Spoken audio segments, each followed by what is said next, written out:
Okay, I forget which practice day it was today, but we were in shorts. Same, you can get a lot done in shorts, but it's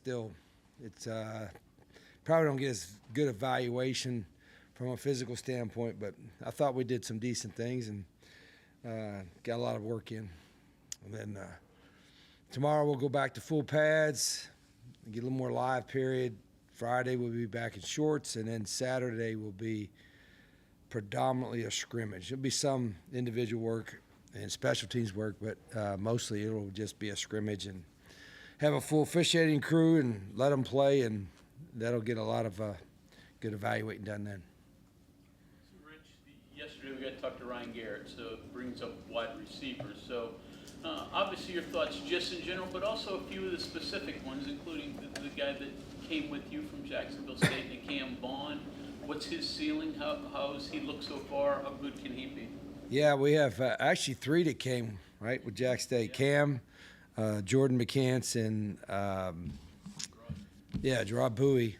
And Gerard's mostly in the slot. Jordan could play all of them, and Cam is playing all of them, too. He's playing a little bit of slots, too. But Cam's an athletic guy, was a high school quarterback, had a pretty good year for us last year, and still hasn't come close to reaching his ceiling. I mean, one of the fastest guys we got, and so and he could take hard coaching because I've been on him for a couple of years. But glad he's here. He had a pretty good day today. But all those guys, and I told them all three of those guys, the expectations for me or us are a little bit higher because they know the system, know how the operation works, and so. They should take the next step in their development this year. Is he your best deep threat, or do you have others? We have others. I mean, Jade Bray can run. Justin Smith-Brown can run. Christian Hamilton can run. Logan Ramper's a big physical guy. He's a 215, 220-pound guy. And then Jarrell Williams and Preston Fox has been. I'm glad he came back because he'll help us in. Both inside and outside, and in the return game. So we got a pretty solid group. And then our slot. This is as good a selection of slots I've had. When you look at Rodney Gallagher and Man Singleton and Gerard Bowie and even Armani Weaver. I mean, they're not big guys. Rodney's got good size, but we got some pretty dynamic slots, I think. You're practicing a lot of guys. How much do you need to see before you start narrowing it down a little bit? It's a fair question. The reality is I hope we don't have to narrow it down. It's as crazy as that sounds. I mean, obviously you got to have you can only put 11 out there, but I'm serious when I told the team, and I told you all, like, whatever the record is for the number of players playing the most plays collectively in a season, that's what I'd like to do. I mean, I like to play 80 guys in every game. But you got to be good enough to win with. We're not going to play a guy just to play a guy. But because, the way we do stuff, we're that obviously gives you depth. But we're hoping over the next 2 weeks that, we don't just have, we only have 15 guys on this side or 12 guys on this side of the ball ready to win with. I think we can have more than that. Is that largely dictated by the tempo? Not really. It's really just philosophy-wise of kind of, we try to be, kind of demanding in practice and run them, but we roll guys in and out. If you haven't seen a practice quite a bit, I mean, we're rolling 4 groups in, and there's, some young guys aren't going to be ready, and we're not. It's not a pipe dream. I know we don't have, 40 stars on both sides of the ball, but. We're trying to not necessarily to establish depth. We're trying to find as many guys as we can that we can win with. How about operationally? You're working 5 different quarterbacks, and typically number 4, number 5, things get a little awry, get chaotic a little bit. How has it been for all those guys? Yeah, we're people say, well, you got to let the guy go in there and get in a rhythm. Like, I wouldn't put a quarterback in there and have him afraid to make a mistake. He makes one mistake, he comes out. But at the same time, we roll them in and out like every other position. In fact, because we have so many quarterbacks we're going to look at, that's even harder. So Rhett's managing that, and they're getting a lot of reps. And that's not the only reason why we're going to go live with the quarterback some. starting tomorrow. But that's in our mindset is that we got to be able to see, because it's a really good group.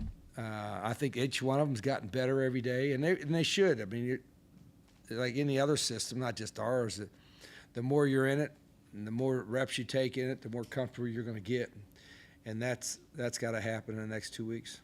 When they go live tomorrow, what's I guess maybe the number one thing you want to see out of them? Just running the offense and,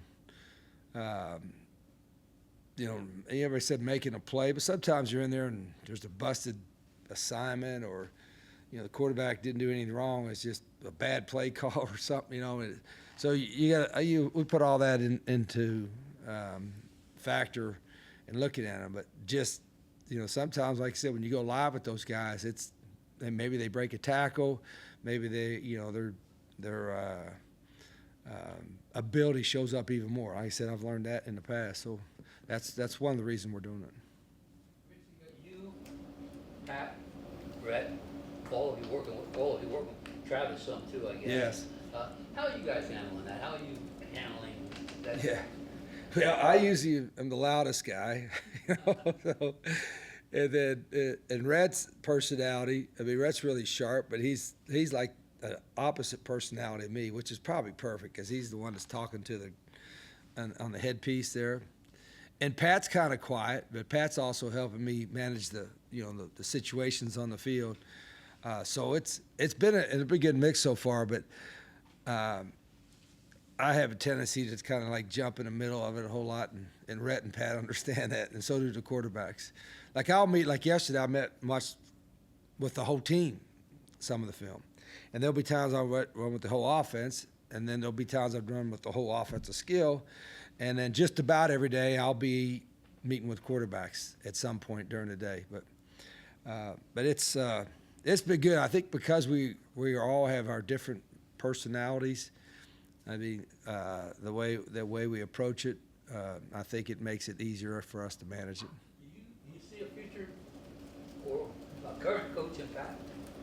Oh yeah, Pat's got a little bit of experience. He obviously knows a lot of the system, but it's been almost 20 years or so. So there's a lot of stuff in our offense that we weren't doing back then, and some of the stuff we're doing back then we're not doing now.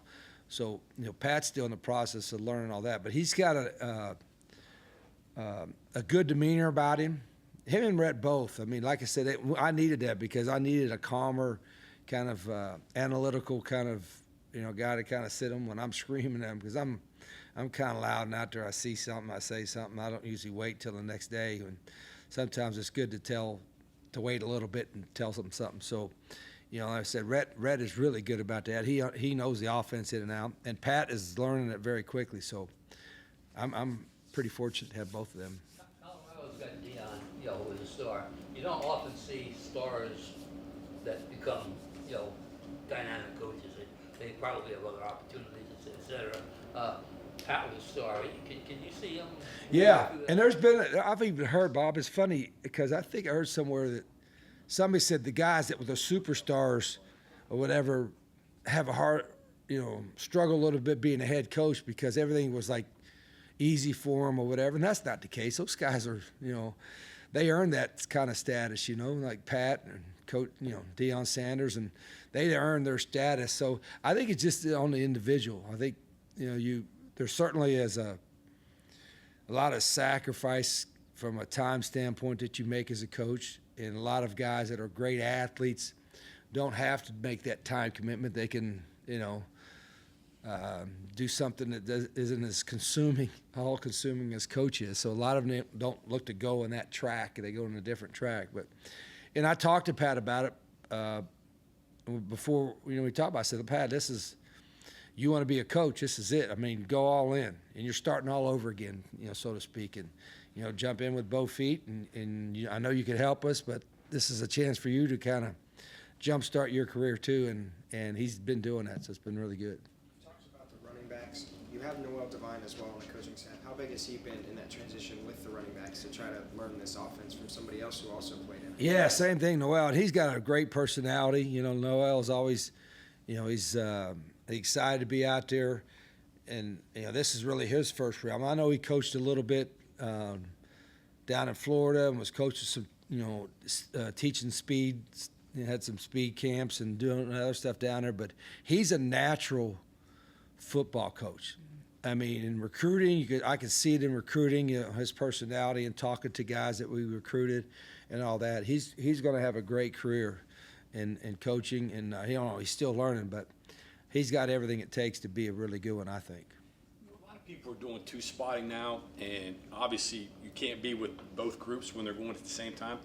How long does it take for you to get through that, and do you look at the tape of the group that you're not with a little bit differently than when we do, that's a good point. When we do the two spots, or what we call back-to-back, or group going here and a group going there, we're trying to look at both. In other words, a lot of coaches are in the middle, and then we don't run this play until after this group runs that play. So they run a play, we look at it, and right away I'm turning our head and I'm looking at that play. So we're kind of trying to get double the reps, and we're able to coach a little bit on the field, but we, the majority of it we correct on film. But that's like anything. I mean, you can see something out there, but when you go, we film everything. And when you watch the film, you can really get into detail to it. So we've been doing that more so now in this camp than I've ever done it before.